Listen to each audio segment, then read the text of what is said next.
Hey, I'm Tony Scott, and this is news you may have missed. In South Kakalaki, Emily Craig, who's 20, and Sean Bowden, who's 31, were arrested for having sex in a display shed at Home Depot. Now, police say Emily was charged with disorderly conduct and being a nuisance, and Sean was charged with disorderly conduct, being a nuisance, and indecent exposure because cops saw his peen. Now, they were allegedly first seen in the screw department. Sometimes they just write themselves. Cops entered the shed and found Emily partially clothed and Sean shirtless with his pants down near his knees and his penis exposed. Let's see. A white girl caught having sex with a black man in Home Depot in the South. You know whose fault this is, right?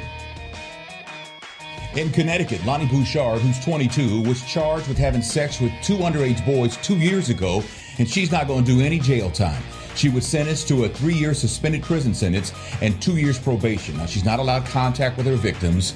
Now, before you're mad, the judge, David P. Gold, told the court that he was impressed by what appears to me to be a greater level of maturity in Lonnie. He also noted that the Office of Probation and one of the victims' families supported a no jail sentence.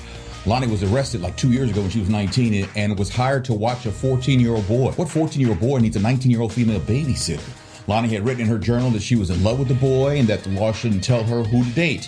Her mother pleaded guilty to risk of injury for allowing the relationship between the victim and her, Lonnie, to progress, even providing weed and alcohol. She got 2 years probation.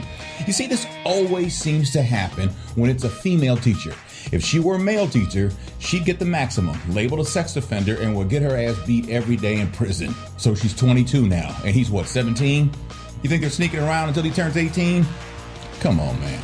Hey, 13 years ago in Australia, John Price told friends if he wasn't at work the next day, it was probably because Catherine Knight murdered him. He didn't show up for work. The night before, Catherine showed up at his place in a black negligee. Police found his head in a warm pot, stewing with zucchini and cabbage and potatoes. His skin was hanging from a nail. Catherine, it seems, was something of an expert with knives. John Price's skin was so skillfully removed, only a few pieces were missing from his toes, his fingertips, and his chest. She's the first Australian woman to get life with no parole. A few years later, Catherine appealed, saying the sentence was too harsh. The judge says he wouldn't cut her sentence. White man, it's what's for dinner. And then, in Florida, a mom was watching her son play football and left her iPad on the car seat. Flag number 1. Well, this woman allegedly smashed the car window and snatched the iPad. The alleged, it seems, took some selfies, not realizing the pictures were accessible remotely. Hey, genius, pro tip for you here. Don't take selfies with a stolen cell phone or laptop because you never know how they have it set up. Now, everybody knows what your stupid self looks like, and it's just a matter of time before they snatch your butt off the streets.